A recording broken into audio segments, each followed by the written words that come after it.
Kalau udah bisa kita mulai? Belum? Masih ada yang ditunggu? Ya, udah. Udah bisa kita mulai? Udah. Bagus Ya. mana? Tuh, udah? Udah ya? Saya sampaikan kok. Ya, selamat sore rekan-rekan semua.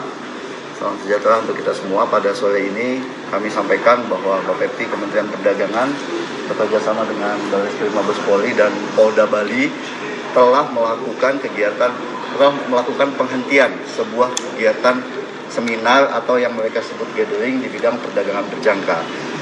Kenapa kami hentikan? Karena kegiatan ini tidak memiliki izin. Ya, tidak memiliki izin dari Bapepti, teman-teman. Nah, perlu diketahui bersama, dalam kegiatan ini kami juga sudah melakukan proses pengumpulan bahan keterangan, artinya ada fakta-fakta sementara ya yang akan tentunya kami dalami di pemeriksaan bahwa kegiatan-kegiatan atau praktek-praktek yang dilakukan itu bertentangan dengan Undang-Undang Perdagangan Berjangka Komoditi. Gitu, Seperti apa pelanggarannya itu, Pak? Pelanggarannya misalnya ini sementara ya, tentunya masih dalam proses pendalaman kami nantinya bersama dengan Polres Barreskrim. Ada broker-broker yang digunakan itu yang tidak memiliki izin. Ya, itu entah asing atau dalam negeri, itu semua masih kita dalami.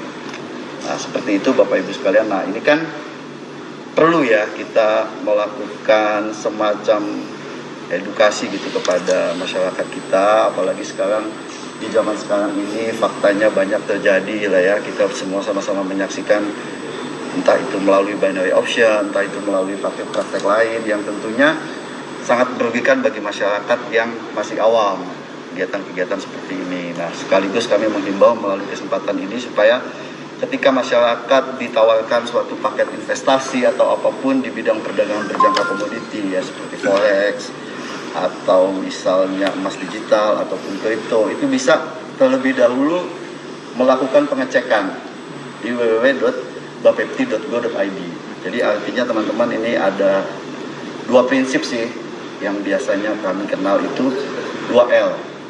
Nah, 2L itu apa? Yaitu logis dan legal. Artinya ketika sebuah penawaran investasi itu misalnya yang menawarkan fixed income sekian, setiap hari ada pemasukan sekian. Nah, itu kan dari sisi legal sudah tidak apa ya, sudah tidak masuk akal gitu loh teman-teman. Nah, itu juga kita perlu awasi. Yang pertama legal, yang pertama itu tadi mengenai logika, yang kedua mengenai legalitas. Nah, legalitas kalau di bidang perdagangan berjangka komoditi bisa dicek di www.bapepti.go.id.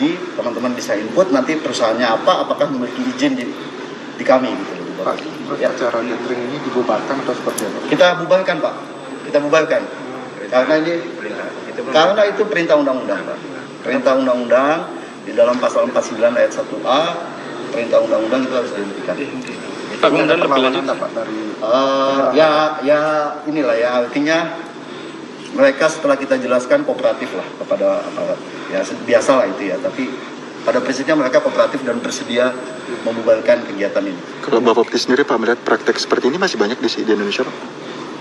Ini terus kita awasi, terus kita pantau seperti apa modus-modus seperti ini, tentunya kita pantau terus perkembangannya.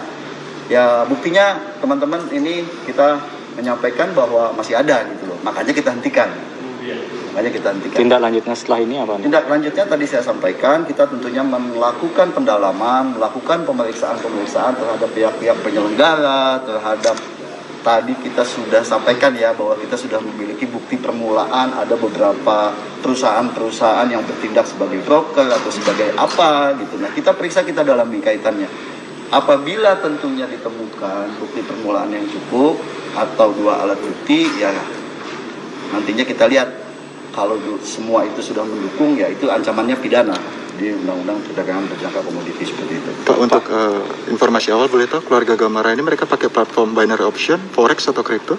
Sementara forex ya, menurut hasil pengumpulan bahan keterangan kami forex. Tapi forexnya apa, ininya seperti apa, nah kami belum bisa sampaikan karena masih dalam proses pendalaman gitu teman-teman. Apa tadi ada disampaikan ke peserta Pak terkait ini? Ya kurang lebih seperti itulah. Ya kurang lebih seperti itu. Intinya sih kan yang paling dikhawatirkan itu ketika orang teriming-iming ya. Teriming-iming trading sekian nanti mendapatkan sekian. Nah, itu yang perlu kita cegah gitu loh. Seperti itu. kabarnya nanti ini kan ada kerjasama dengan kepolisian terkait proses tahapan lebih lanjut ini Pak? Oh tentunya itu sesuai dengan KUHP Mas. Kalau PPNS ya kan, kalau di Undang-Undang Perdagangan Berjangka kan kewenangan untuk melakukan penyidikan ada di PPNS Bapepti. Tentunya itu prosedural dalam menyampaikan berkas perkara melewati Polres Barreskrim Mabes Polri sebelum ke Jaksa Penuntut Umum. Hadir ini ratusan puluhan Pak. Ya kalau kita lihat sih tadi sekitar 100-an orang lah ya. 100-an orang dan ini membayar teman-teman sekalian.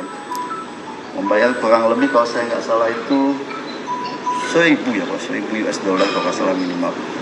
Berarti proses sidiknya untuk yang menyelenggarakan? Kita lihat nanti. Yang pasti penyelenggaranya itu sudah diatur undang-undang itu melanggar, kemudian nanti proses di dalamnya ya. Proses di dalamnya itu seperti apa kita dalami, apakah ditemukan juga pelanggaran perdagangan berjangka komoditi ya kita proses lagi. Ya, terima kasih Pak.